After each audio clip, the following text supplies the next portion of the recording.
Press club থেকে পশ্চিমবঙ্গের রাজনীতিতে আনুষ্ঠানিকভাবে আত্মপ্রকাশ করল একটি নতুন রাজনৈতিক শক্তি। ঘোষণা হল জাতীয় উন্নয়ন পার্টি, সংক্ষেপে জাপ।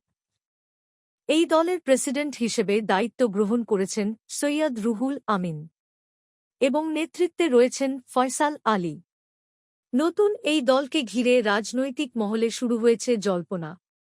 দলীয় নেতৃত্ব জানিয়েছে, জাপ নামটি ইতিহাসের পাতায় গুরুত্বপূর্ণ।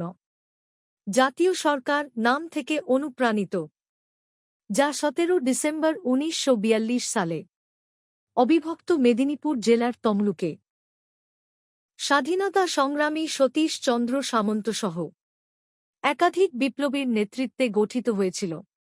জোপের স্পষ্ট বার্তা, উন্নয়ন কেবল একটি স্লোগান নয়, এটাই আমাদের একমাত্র আদর্শ।